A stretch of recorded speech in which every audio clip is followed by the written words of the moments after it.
مدینہ منورہ میں 3 طلباء حصول علم کے لیے مختلف علاقوں سے حاضر تھے۔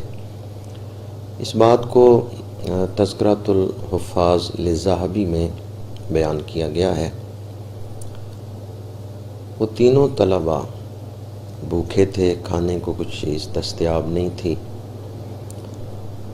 پہلے تو انہوں نے روزے رکھے، لیکن جب بے تاب ہو گئے، برداشت نہ کر سکے، تو سوچا چلو آج حضور کی دہلیز پہ جا کے صدا دیتے ہیں۔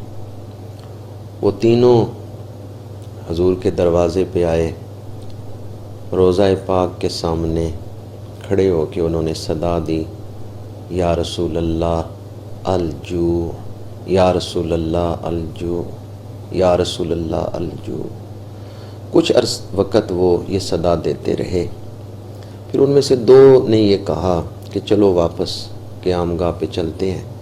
تو تیسرے نے کہا کہ میں تو یہاں ہی بیٹھوں گا، یا آج اس دروازے پہ موت آئے گی یا رزق آئے گا۔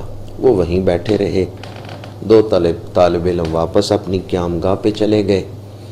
وہ قیام گاہ پہ جا کے بیٹھے ہیں کہ دروازے پہ دستک ہوئی، اور سادات مدینہ منورہ میں سے ایک بزرگ اپنے خادموں کے ساتھ آئے اور کچھ کھانا لے کے آئے، اور کہا میں گھر سویا ہوا تھا کہ خواب میں رسول اللہ صلی اللہ علیہ وآلہ وسلم کی زیارت ہوئی ہے، اور میرے آقا کریم صلی اللہ علیہ وآلہ وسلم نے فرمایا ہے کہ میرے مہمان آئے ہوئے ہیں، ان کو جا کے کھانا کھلا کے آؤ۔ تو میں تمہارے لیے کھانا لے کے آیا ہوں۔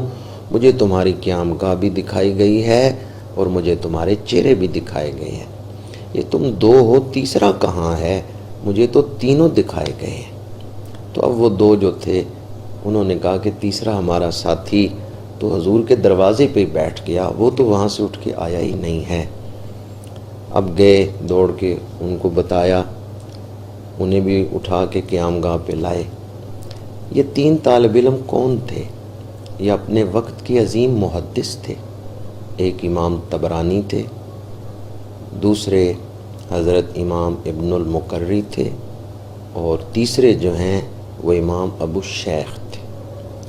اور اکثر علماء یا ہمارے طلباء یا عوام وہ امام طبرانی کے نام سے واقف ہیں۔ باقی 2 ہستیاں بھی عظیم المرتبت ہیں اور علماء ان کے نام سے بھی واقف ہیں۔ میں نے جب یہ واقعہ پڑھا تو اس عقیدے پر اور بھی ایمان پختہ ہوا کہ واللہ وہ سن لیں گے، امداد کو پہنچیں گے، اتنا تو ہو کوئی فریاد کرے دل سے، کوئی دل سے حضور کو پکار کے تو دیکھے۔